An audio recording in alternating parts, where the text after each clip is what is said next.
Good morning students. আজকের ক্লাসে আমরা ইমমর্টালিটি ওড এর এটা হচ্ছে আমাদের সেকেন্ড পার্ট। তো তোমরা যারা ইমমর্টালিটি ওড কবিতাটির আমার পার্ট 1 ভিডিওটি না দেখে থাকো, তাহলে আগে এই কবিতার প্রথম 3টি স্টাঞ্জা আমি ডিসকাস করে দিয়েছি আমার পার্ট 1 এর ভিডিওতে। তো তোমরা আগে সেই ভিডিওটা দেখে নাও। আজকের ক্লাসে আমরা এই ইমমর্টালিটি ওড কবিতাটির চতুর্থ স্টাঞ্জা থেকে আমরা ডিসকাশন শুরু করব। তো দেখো, এর আগে আমরা দেখেছি কবি কিভাবে নিজের যে পার্সোনাল লস, তার যে সেলেস্টিয়াল লাইট বা তিনি যে ঐশ্বরিক আলো যেটা তিনি এখন মিস করছেন, তার এক সময় শৈশবে সেই সেলেস্টিয়াল লাইট তার কাছে ছিল, কবির কাছে, কিন্তু আজ কবি সেই ঐশ্বরিক আলোটাকে খুব বেশি পরিমাণে মিস করছেন। এই পর্যন্ত আমরা তৃতীয় স্তবকে আরেকটা আগের ভিডিওতে আমরা ডিসকাস করেছি। আজকে চতুর্থ স্টাঞ্জা থেকে আমরা এই ভিডিওতে বাকি কবিতাটা ডিসকাস করব। তো দেখো, এই স্তবকে, চতুর্থ স্তবকে কবি আবার নিজের যে শূন্যতা সেটা ভালোভাবে বুঝতে পারছেন। তিনি বলেছেন যে এই পুরো পৃথিবী বসন্তের আমেজে আনন্দে বিভোর হলেও কবি সেই আনন্দ নিজের মধ্যে অনুভব করতে পারছেন না। এটা আবার কবির মনে তেতো স্বাদের উদ্রেক করে, আরো বেশি চিন্তায় কবিকে ফেলে দেয়। দেখো, কবি এবার স্টাঞ্জা 4 কি বলছে। ইয়ে blessed creatures, I have heard the call ইয়ে টু ইচ আদার মেক। কবি বলেছেন, তোমরা যারা ব্লেসড ক্রিয়েচার্স, অর্থাৎ তোমরা যারা সৌভাগ্যশালী বা ভাগ্যবান যারা জীব। কবি এখানে ভাগ্যবান জীব কাদেরকে বলেছেন? কবি এখানে ভাগ্যবান জীব বলেছেন সেই শেফার্ড বয়কে, সেই খুশিতে আনন্দে প্রকৃতিতে লাফাতে থাকা একটা ল্যাম্ব বা ছোট ভেড়ার বাচ্চাকে, এবং যে সমস্ত পশু পাখিরা এই বসন্তের আমেজে আনন্দ উপভোগ করতে পারছেন, কবি তাদের সকলকে এখানে ব্লেসড ক্রিয়েচার্স বা ভাগ্যবান তাদেরকে ক্রিয়েচার কবি বলেছেন। I have heard the call ইয়ে টু ইচ আদার মেক। আমি শুনতে পাচ্ছি তোমরা সকলেই আনন্দে বিভোর হয়ে আছো, সকলেই এই বসন্তের সৌন্দর্যপূর্ণ দিনের উপভোগ তোমরা করছো। I see the heavens love with you in your jubilee. আমি দেখতে পাচ্ছি যে স্বর্গ তোমাদের এই আনন্দে যেন অংশগ্রহণ করেছে। জুবিলি শব্দের অর্থ হচ্ছে জয়ন্তী। তোমরা জানো অনেকেই সিলভার জুবলি, গোল্ডেন জুবলি অনেকেই পালন করে থাকে। তো কবির কাছে এই বসন্ত কালটা যেন প্রকৃতির একটা জুবিলি, অর্থাৎ জয়ন্তীর মতো। তো পুরো পৃথিবীটা আর পুরো পৃথিবীটা যেন এই বসন্তের জয়ন্তীতে আনন্দ উপভোগ করছে। My heart is at your festival, my head hath it's coronal. My heart, আমার হৃদয়, ইজ এট ইয়োর ফেস্টিভ্যাল। তো কবির মনও এই আনন্দ উপভোগ করতে চায়।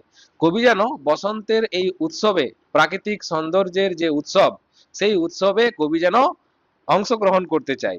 তাই বলছে কবির মন বসন্তের উৎসবের দিকে এখন চলে গেছে। মাই হ্যাড হ্যাড ইটস করোনাল। আর কবি কি করেছে? কবি ওই ছোট বাচ্চাদের মতো এই প্রকৃতিতে আনন্দ উপভোগ করার জন্য কবি নিজের মাথায় কোরোনাল, CORONAL, কোরোনাল শব্দের অর্থ হচ্ছে পুষ্প মুকুট, অর্থাৎ ফুলের তৈরি মুকুটকে বলা হয় পুষ্প মুকুট।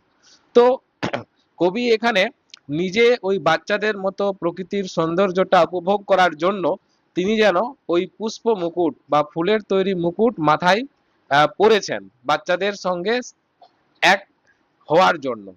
ঠিক আছে? তো কবি সেটা করেছেন। The fullness of your bliss, I feel it all.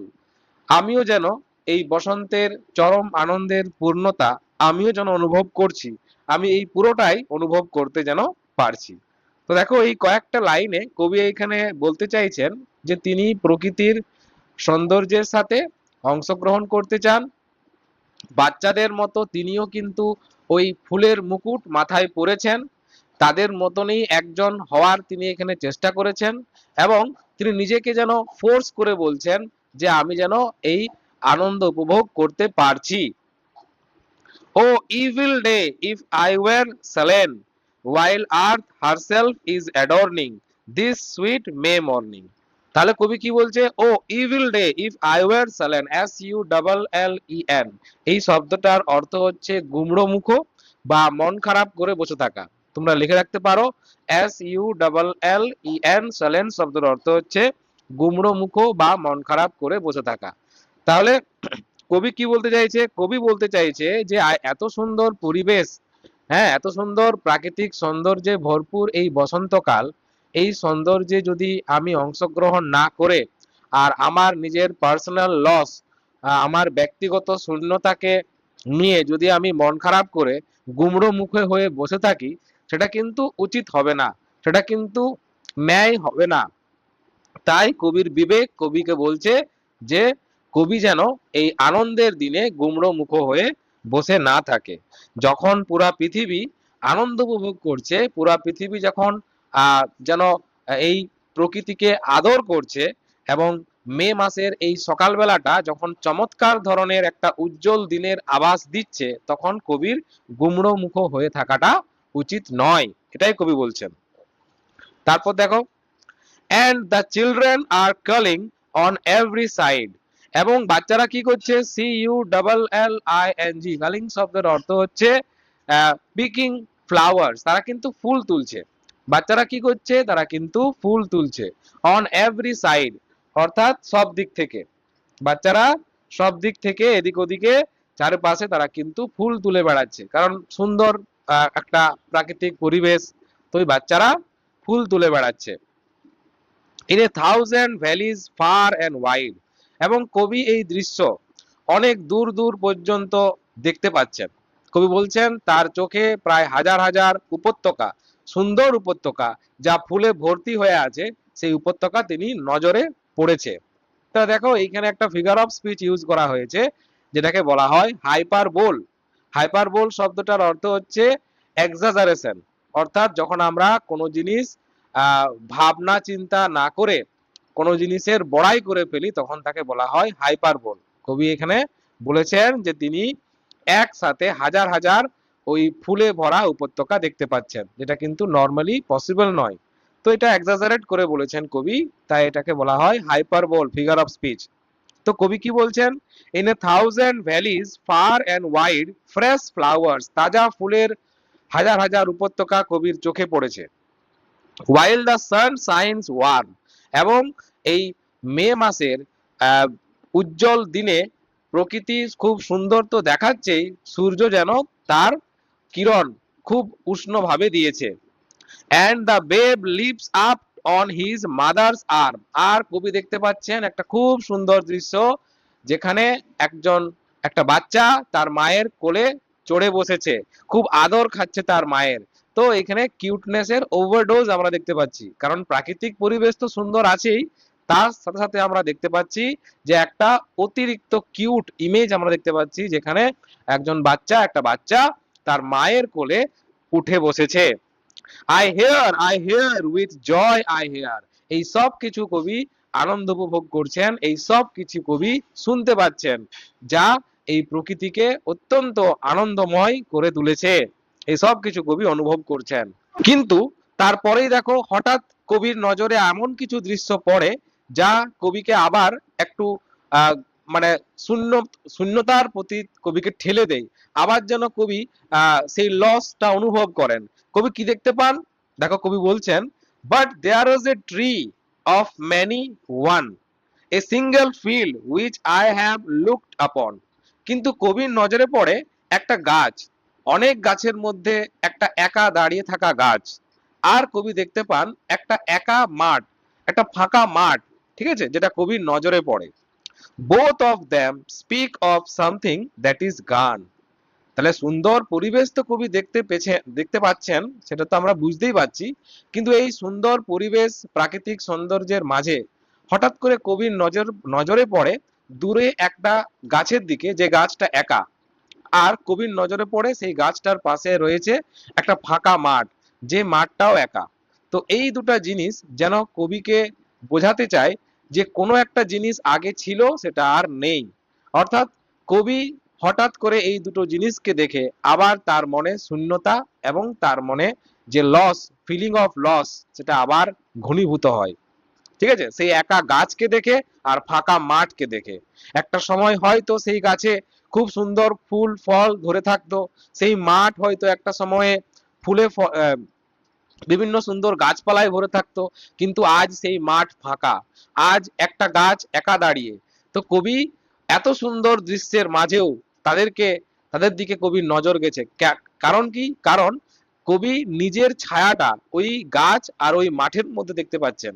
কবি যেন নিজেকে ফিল করতে পারছেন তাদের ওই দুঃখটা। কবিরও অবস্থা তাই। কবি শৈশবে সেই সেলেস্টিয়াল লাইট, অর্থাৎ ঈশ্বরের গরিমা, ঈশ্বরের সান্নিধ্য কবি অনুভব করেছিলেন, কিন্তু বড় হয়ে যাওয়ার সাথে সাথে কবির কোথাও না কোথাও সেই আলোটা হারিয়ে ফেলেছে। কাদের মতো? সেই গাছটা এবং সেই ফাঁকা মাঠটার মতো। তাই কবি তাদের সাথে কানেকশন করতে পাচ্ছেন। আর কি? The pansy at my feet, কবি তার পায়ের কাছে এক ধরনের বেগুনি রঙের ফুল দেখতে পেয়েছেন। দেখো, প্যান্সি, ঠিক আছে। সো প্যান্সি শব্দের অর্থ হচ্ছে এক ধরনের,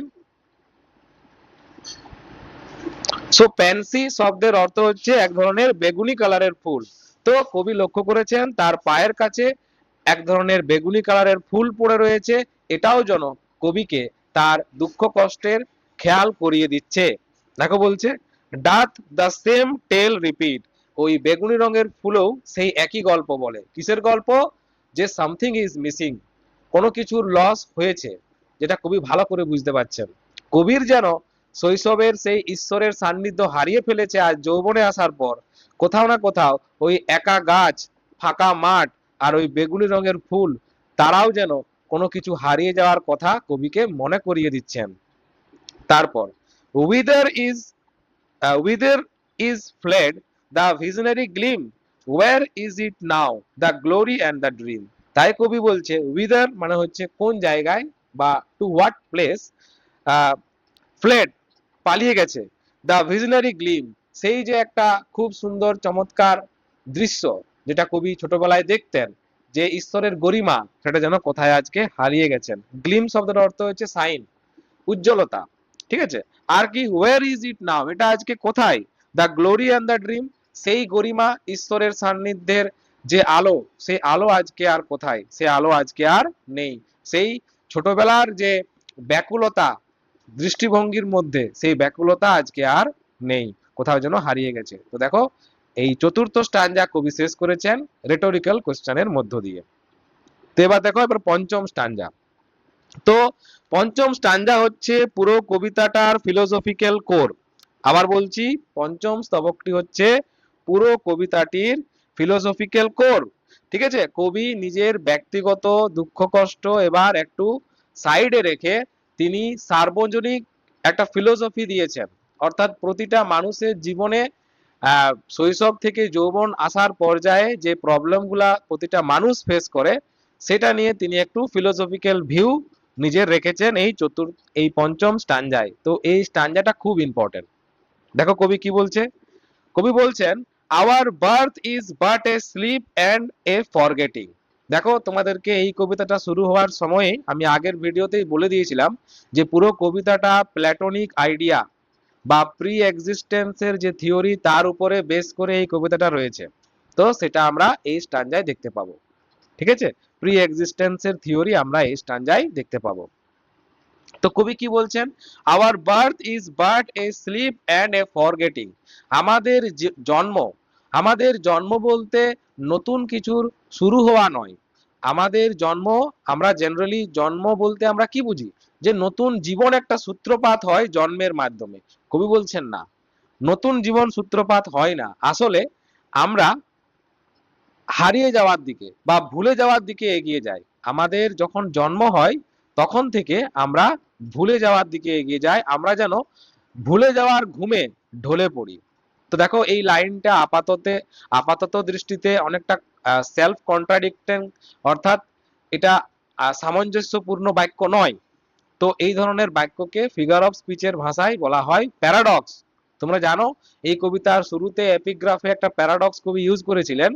তিনি যেখানে বলছেন, child is the father of the man, তেমনি আরেকটা প্যারাডক্স ইউজ করেছেন এই লাইনে, যেখানে কবি বলছেন যে আমাদের জন্ম হওয়াটা কিন্তু নতুন কোনো জিনিসের সূত্রপাত নয়, সেটা হচ্ছে ভুলে যাওয়ার সূত্রপাত, সেটা হচ্ছে ঘুমের সূত্রপাত। ঠিক আছে? তো এটা লাইনটা কিভাবে মিনিংফুল, তো তিনি সুন্দর একটা প্যারাডক্স ইউজ করেছেন। তিনি বলেন জন্ম মানে নতুন বিগিনিং বা জীবনের শুরু নয়, আত্মার অস্তিত্ব আসলে জন্মের আগেও থাকে। প্রি এক্সিস্টেন্সের থিওরিটা খেয়াল করো, যে আমরা যখন জন্ম নিই তার আগে থেকেই আমাদের আত্মা ঈশ্বরের ঘরে থাকে, ঈশ্বরের সান্নিধ্যে, ঈশ্বরের ভালোবাসায়, ঈশ্বরের ঘরে অর্থাৎ স্বর্গে আগে থেকেই আমাদের যে আত্মা সেটা বিরাজমান থাকে। তো আমরা তখন থাকি ঈশ্বরের ঘরে, ঈশ্বরের স্নেহ ও ভালোবাসার ছায়ায়।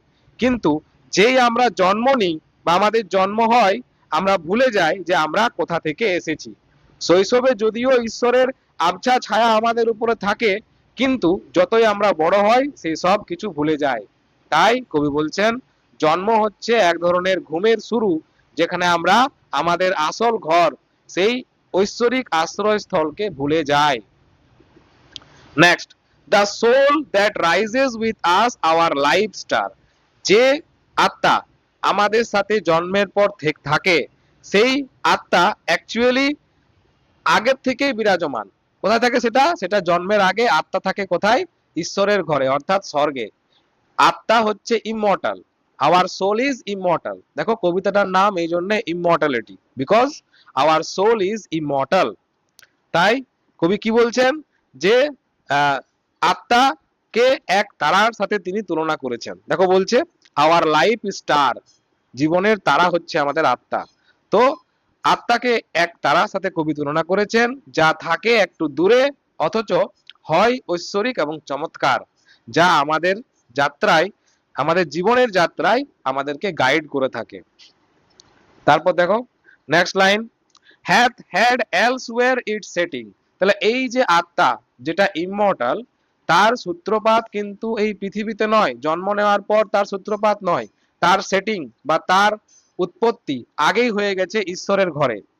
and come from afar, তাই আত্মা এই জগতের নয়, আত্মা এসেছে অনেক দূর থেকে, ঈশ্বরের ঘর থেকে।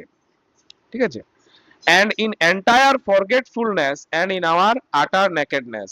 তাহলে এটা আমাদের কাছে আত্মাটা নতুন নয়, আত্মা আগের থেকেই বিরাজমান। তো এই লাইনগুলোর মাধ্যমে কবি বলতে চাইছে, কি বলতে চাইছে, যে যখন আমাদের জন্ম হয় এটা কিন্তু সূত্রপাত নয়, অ্যাকচুয়ালি আমাদের জন্মের মাধ্যমে আমরা নিজেদের আসল ঘর অর্থাৎ ঈশ্বরের ঘরকে আস্তে আস্তে ভুলতে শুরু করি।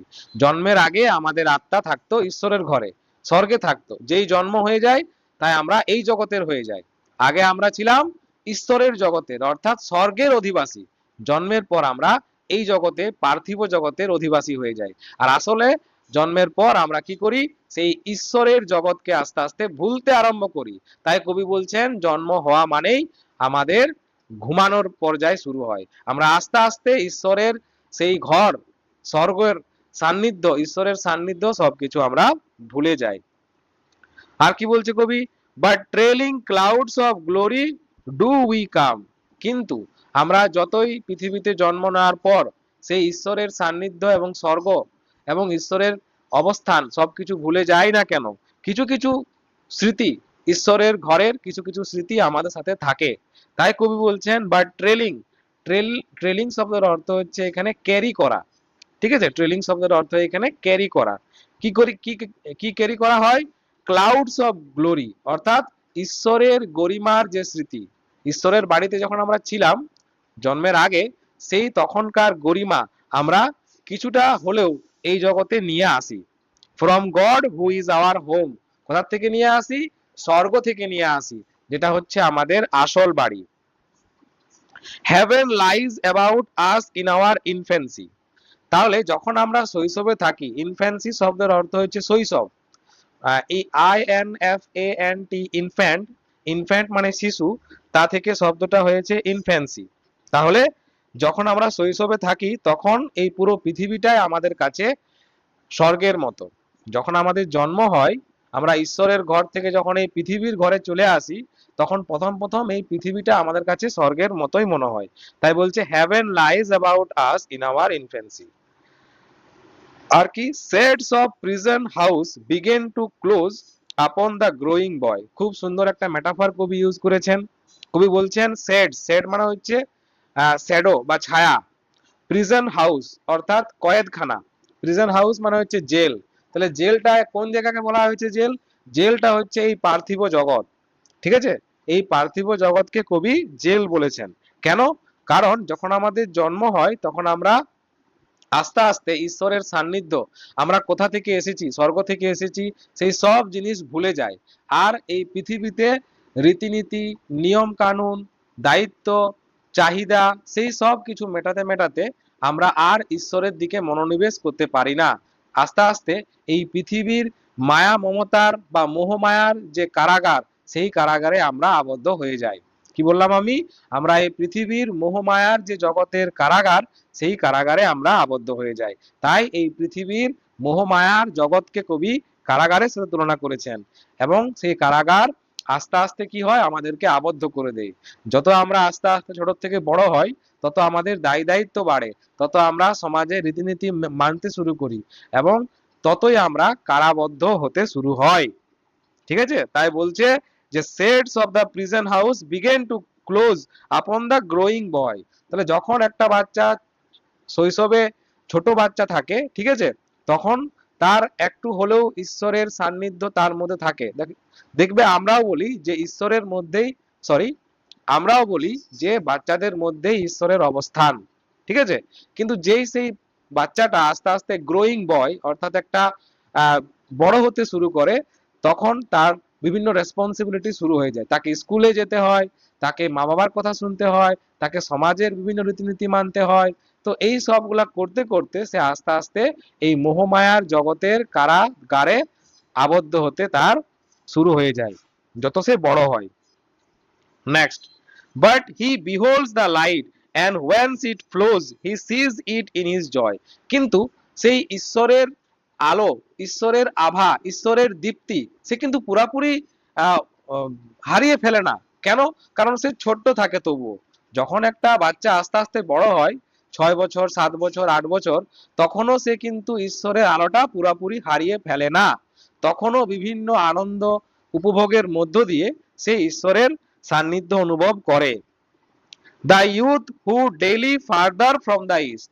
কিন্তু যখন সে আস্তে আস্তে এবার বাচ্চা অবস্থা থেকে কিশোর অবস্থায় পৌঁছায়, কি বলছি আমি, যখন তার শৈশব অবস্থা থেকে যখন সে কিশোর অবস্থায় পৌঁছায়, তখন আস্তে আস্তে সে কিন্তু নিজের উৎপত্তি স্থল থেকে দূরে সরে যেতে থাকে। ঠিক আছে? এটাকে তিনি এক্সাম্পল দিয়েছেন খুব সুন্দর একটা সূর্যের ইমেজের দ্বারা। তুমি খেয়াল করো সূর্য প্রতিদিন কোথায় উৎপন্ন হয় বা কোথায় উদিত হয়? তাহলে সূর্যের উৎপত্তি স্থল হচ্ছে পূর্ব দিক। আর যত দিন বড় হতে শুরু করে, সূর্য আস্তে আস্তে নিজের উৎপত্তি স্থল অর্থাৎ পূর্ব দিক থেকে দূরে সরে যায়। দেখবে পশ্চিমে পৌঁছতে পৌঁছতে কবি নিজের উৎপত্তি স্থল অর্থাৎ পূর্ব দিক থেকে অনেক দূরে সরে আসে। তাহলে মানুষের মানুষের জীবনের গতিপথটাও সেই সূর্যেরই মতো। কেন? কারণ আমাদের উৎপত্তি হয়েছিল ঈশ্বরের সান্নিধ্যে, ঈশ্বরের স্বর্গে, সেখানে থেকে আমাদের আসল আত্মার সূত্রপাত হয়েছিল। কিন্তু যেই আমরা আহ জন্ম নিই, তারপর আমাদের শৈশব শুরু হয়, তারপর আমাদের আহ কিশোর অবস্থা শুরু হয়, তারপর আমাদের যৌবন অবস্থা শুরু হয়। তো যত আমরা আস্তে আস্তে জীবনের গতিপথে বড় হতে থাকি, ততই কিন্তু আমরা আমাদের উৎপত্তি স্থল থেকে অর্থাৎ ঈশ্বরের ঘর থেকে আমরা কিন্তু দূরে সরে আসি। কার মতো? ঠিক সূর্যের মতো। সূর্য যেমন পূর্ব দিকে উদিত হয় আর আস্তে আস্তে নিজের উৎপত্তি স্থল থেকে দূরে সরে যায়, আমাদেরও অবস্থা সেরকমই। ঠিক আছে? মাস্ট ট্রাভেল, কিন্তু আমাদের কিছু এটা করার নেই। তুমি যখন জন্ম নিয়েছো, তখন আস্তে আস্তে তোমার বয়স বাড়বেই। তুমি আস্তে আস্তে শৈশব থেকে কিশোর অবস্থায় যাবে, কিশোর অবস্থা থেকে তুমি আস্তে আস্তে যৌবনের পর্যায়ে যাবেই। তো এটা আমাদেরকে ট্রাভেল করতেই হয়, এই জীবনের পরিক্রমা। স্টিল ইজ নেচার প্রিস্ট, তখনও আমরা নেচারের সান্নিধ্যে থাকি। আমরা জন্ম নেওয়ার পর থেকে শৈশব অবস্থা থেকে কিশোর অবস্থায় যাই, হ্যাঁ, আমাদের উৎপত্তি স্থল থেকে একটু দূরে চলে আসি, আবার কিশোর অবস্থা থেকে যখন যৌবনে যাই, আমাদের উৎপত্তি স্থল থেকে আমরা আরো দূরে সরে আসি। অর্থাৎ যত আমাদের বয়স বাড়ে, আমরা আমাদের উৎপত্তি স্থল অর্থাৎ ঈশ্বরের যে ঘর স্বর্গ সেইখান থেকে আমরা ঈশ্বরের সান্নিধ্য থেকে আমরা দূরে চলে আসি। and by the vision splendid is on his way attended, এবং আমরা আস্তে আস্তে ঈশ্বরের যে চমৎকার দীপ্তি আভা বা প্রভা সেটা একটু একটু আবঝা আবঝা দেখতে পাই। যত দূর যাই তত সেটা আবঝা হতে শুরু করে। যখন শৈশবে থাকি তখন ঈশ্বরের সান্নিধ্য, ঈশ্বরের কৃপা, ঈশ্বরের ভালোবাসা, ঈশ্বরের স্নেহ আমাদের উপর প্রচুর মাত্রায় থাকে ছোটবেলায়, ঠিক আছে। কিন্তু যে আমরা আস্তে আস্তে যত বড় হতে শুরু করি ঈশ্বরের থেকে আমাদের দূরত্ব তত বেশি বাড়ে। at length the man perceives it die away, কিন্তু আস্তে আস্তে যখন আমরা কি করি যৌবনের থেকে যখন আবার প্রাপ্তবয়স্ক পর্যায়ে পৌঁছে যাই, ঠিক আছে, যৌবনের থেকে যখন আমরা প্রাপ্তবয়স্ক পর্যায়ে পৌঁছে যাই তখন আস্তে আস্তে সেই আবছা আলোটুকু, ঈশ্বরের ঐশ্বরিক আবছা আলোটুকুও আমাদের নিভে যায়, সেটা আর আমরা দেখতে পাই না। আমরা জীবনের গতিপথে এত দূরে চলে আসি প্রাপ্তবয়স্ক হতে হতে যে ঈশ্বরের সান্নিধ্যের সেই আলো আর আমরা দেখতে পাই না, ঠিক আছে। দেখো লেখা আছে at length the man, man মানে পুরুষ মানুষ, যখন সে একটা প্রাপ্তবয়স্ক মানুষ হয়ে গেছে তখন সে আর সেই দৃশ্য দেখতে পায় না। and fade into the light of common day, আস্তে আস্তে ওই ঐশ্বরিক আলোটা কিসে পরিণত হয়, দৈনন্দিন জীবনের আলোতে সেটা ঢাকা পড়ে যায়। দৈনন্দিন জীবনের আলো কোনগুলা, আমাদের প্রতিদিনের কাজকর্ম, প্রতিদিনের দায়িত্ব, প্রতিদিনের রীতিনীতি যেগুলো আমাদেরকে পালন করতে হয়, আমাদের এই পার্থিব জগতের বিভিন্ন ইচ্ছা পূরণ করার যে চাহিদা, আমাদের উদ্দেশ্য নিয়ে ছুটে পড়ার যে কাজ কর্ম নিয়ে থাকার যে ব্যাপারগুলো, সেগুলোকে কবি বলেছেন কমন ডে লাইট, প্রতিদিনের জীবনের আলো। সেই প্রতিদিনের জীবনের আলো আমাদের জীবনে এত বেশি প্রভাব ফেলে দেয় যে ঈশ্বরের আলো আমরা পুরাপুরি ভুলে যাই। তো এই ছিল পঞ্চম স্তবক। এবার দেখো সিক্স স্টাঞ্জা অর্থাৎ ষষ্ঠ স্তবক, কবি কি বলেছেন, এবার কবি আমাদেরকে বোঝাবেন যে কিভাবে এই পৃথিবীতে আমরা বিভিন্ন পর্যায়ে ঈশ্বরের আলোটা আস্তে আস্তে হারাই, সেগুলো আমরা দেখব। তো দেখো কবি কি বলছে, কবি বলছেন earth fills her lap with pleasures of her own, yearnings she hath in her own natural kind. বলছে কবি যে পৃথিবী ঠিক যেন একটা মায়ের মতো, পৃথিবী মাতার মতো বিভিন্ন রকমের আনন্দ, বিভিন্ন রকমের প্লেজার আমাদেরকে দিয়ে থাকে, আমাদেরকে দিয়ে থাকে শিশু অবস্থা থেকেই। কেন, যাতে আমরা ঈশ্বরের ঘরে অর্থাৎ আমরা যেখানে জন্ম ঈশ্বরের ঘরে অর্থাৎ স্বর্গে, সেই জায়গাটাকে যাতে আমরা ভুলে থাকতে পারি। তাই পৃথিবী মাতা আমাদেরকে শৈশব থেকে বিভিন্ন আনন্দদায়ক জিনিস দিয়ে থাকে, আমাদেরকে আরাম কমফর্ট পৃথিবী মাতা দেয়, ঠিক আছে। পৃথিবী ঠিক যেন এক মায়ের মতো এই শিশুকে পার্থিব জগতের আনন্দ দিয়ে শিশুর মন জয় করে নেই, যাতে শিশুটির স্বর্গের যে স্মৃতি সেটা তার মন থেকে যেন পুরাপুরি মুছে যায়। ইয়ার্নিংস মানে ডিজায়ার, ইচ্ছা, she hath in her own natural kind, অর্থাৎ প্রকৃতি মায়ের নিজের বিভিন্ন রকমের ইচ্ছা আছে। কি ইচ্ছা, প্রকৃতি মায়ের ইচ্ছা কি, এই পৃথিবীরূপী মাতার কিছু নিজস্ব ইচ্ছা আছে, সে চায় মানুষের আত্মা পুরোপুরি এই পার্থিব জগতেই মনোনিবেশ করুক, and even with something of a mother's mind and no unworthy aim, এবং এখানে প্রকৃতি মাতার মন মেজাজ বা মেন্টালিটি ঠিক একটা মায়ের মতো, ঠিক আছে, এবং তার কোনো খারাপ উদ্দেশ্য থাকে নাই। এই যে পৃথিবী মা বিভিন্ন রকমের প্রলোভন দিয়ে, বিভিন্ন রকমের আমোদ প্রমোদ দিয়ে আমাদেরকে অর্থাৎ একজন বাচ্চা শিশুকে পৃথিবীতে মনোনিবেশ করতে শেখায়, তাকে ঈশ্বরের সান্নিধ্য থেকে দূরে সরিয়ে নিয়ে আসে, তাকে ঈশ্বরের স্বর্গের যে স্মৃতি সেগুলাকে তাকে তার মন থেকে মুছে দেয়। কারণ আমাদেরকে এই জগতে থাকতে হবে, ঈশ্বরের জগতে থাকা আমাদেরকে আর চলবে না। যখন জন্ম নিচ্ছি তখন আমাদেরকে এই জগতেই মনোনিবেশ করতে হবে। তো কবি কি বলছেন, ঠিক যেমন প্রতিটি মা চায় তার বাচ্চার জগৎ তাকে কেন্দ্র করেই গড়ে উঠুক, পৃথিবী মাতাও তাই চায়, তার এতে কোনো খারাপ উদ্দেশ্য থাকে না। The homely nurse doth all she can, তাহলে কবি এখানে নেচার বা পৃথিবী মাকে একটা হোমলি নার্স অর্থাৎ একজন কেয়ার গিভার, একজন ভালো নার্সের সাথে তুলনা করেছেন, যে সর্বোচ্চ চেষ্টা করে আমাদেরকে কমফর্ট দেওয়ার, আমাদেরকে যেন এই পৃথিবীতে কোনো রকমের কষ্ট না হয়। কারণ ধরো আমরা জন্মের আগে ঈশ্বরের ঘরে ছিলাম, কত সুখে ছিলাম ঈশ্বরের ঘরে, আর হঠাৎ পৃথিবীতে জন্ম নেওয়ার পর যদি আমরা কষ্ট দুঃখ পাই, তাহলে আমরা সেই ঈশ্বরের জগৎকে খুব বেশি মিস করব, আমরা কান্নাকাটি করব, আমরা বায়না করব, আমরা ঈশ্বরের কাছে কমপ্লেন করব। তাই পৃথিবী মাতা আমাদেরকে কমফর্ট দেওয়ার চেষ্টা করে, ঠিক যেন নার্সের মতো। To make her foster child her inmate man, কারণ এই পৃথিবী মাতা নিজের এই পালিত শিশুকে, অর্থাৎ এই জগতের যে বাচ্চা, এই শিশুটাকে নিজের করে আপন করে ভালোভাবে এই জগতে পালন করতে শুরু করে। এটা তুমি দেখো, ঠিক যেন মানে আমাদের যে শ্রীকৃষ্ণের যে গল্পটা, তোমাদের শ্রীকৃষ্ণর ব্যাপারটা সবাই জানো। শ্রীকৃষ্ণের অরিজিনাল যে মা, বায়োলজিক্যাল মাদার ছিল দৈবকী, আর শ্রীকৃষ্ণের পালিত মা ছিল যশোদা মাতা। জন্ম দিয়েছিলেন দৈবকী, কিন্তু পালন করেছিলেন যশোদা মাতা। ঠিক তেমনি আমাদের ক্ষেত্রে আমাদের জন্ম হয়েছিল সব মানুষের স্বর্গে, ঈশ্বরের ঘরে, কিন্তু পালন করেছে কে আমাদেরকে? পালন করেছে আমাদের পৃথিবী মা। ঠিক আছে? তো সেই পৃথিবী মা তার এই পালিত শিশুকে, দেখো ফস্টার চাইল্ড মানে হচ্ছে পালিত শিশু, ঠিক আছে? তাহলে পৃথিবী মাতা ঠিক যশোদা মাতার মতো প্রতিটা শিশুকে, যে শিশু এই পৃথিবীতে জন্ম নেয়, তাকে লালন পালন করে, তাকে এই পৃথিবীতে এমন কিছু আনন্দ উপভোগ করায়, এবং তাকে আস্তে আস্তে বিভিন্ন আদব কায়দা শিখিয়ে তাকে এই পৃথিবীতে বসবাসের যোগ্য করে তোলে। কারণ আগে তো আমরা স্বর্গে ছিলাম, তো স্বর্গে সবকিছু আরামদায়ক ছিল, স্বর্গে কষ্ট ছিল না, ঈশ্বরের সান্নিধ্যে ছিলাম। কিন্তু পৃথিবীতে যখন জন্ম হয়েছে, তখন পৃথিবীর আদব কায়দা আমাদেরকে শিখতে হবে। সেগুলো কে শিখাবে? পৃথিবী মাতা আমাদেরকে এই তার পালিত শিশুকে সেই আদব কায়দা সবকিছু শিখিয়ে দেয়, যাতে আমরা এই পৃথিবীর এই মোহমায়ায় বন্দী হয়ে থেকে যায়। দেখো বলছে কবি, হার ইনম্যাট মেন, ইনম্যাট INMATE, ইনমেট শব্দের অর্থ হচ্ছে বন্দী। তাহলে আস্তে আস্তে পৃথিবী মাতা আমাদেরকে কি করে, এই পৃথিবীতেই আমাদেরকে বিভিন্ন রকমের আদব কায়দা শিখিয়ে দেয়, যাতে আমরা এই পৃথিবীতেই বন্দী অবস্থায় থেকে যাই। Forget the glories he hath known and that imperial palace whence he came। তাহলে পৃথিবী মাতা কি চায়? পৃথিবী মাতা চায় যাতে আমাদের এই পৃথিবীতে অ্যাডজাস্ট করে নিতে কোনো রকমের অসুবিধা না হয়। ঠিক আছে?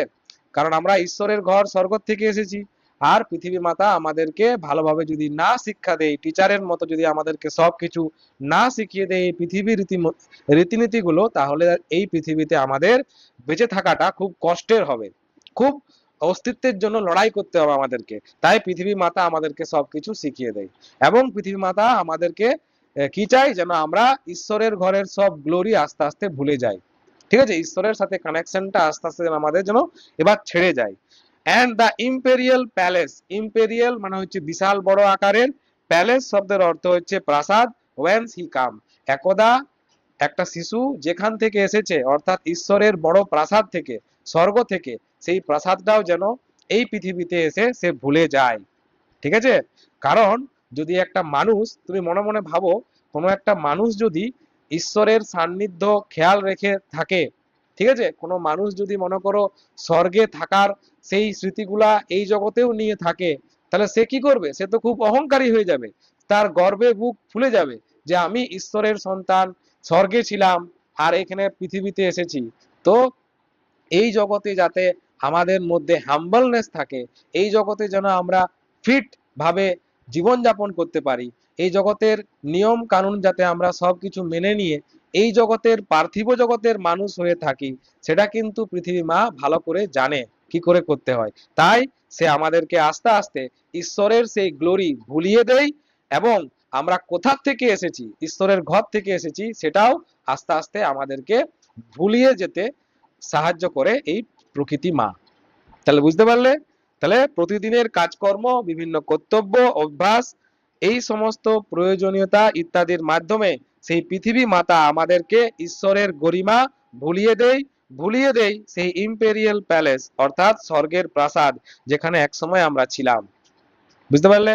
সো পৃথিবী মাতা হচ্ছে খুব বড় একটা নার্সের মতো। Nature is like a teacher, teaches us humbleness, we should not take pride for where we come from। আমাদের গর্ব করা উচিত নয় এটা নিয়ে যে আমরা ঈশ্বরের ঘর থেকে এসেছি। তাই আমাদেরকে হাম্বলনেস হতে শেখায় পৃথিবী মাতা বা নেচার। বুঝতে পারলে? তো আজকের এই ভিডিওতে আমাদের এই 6th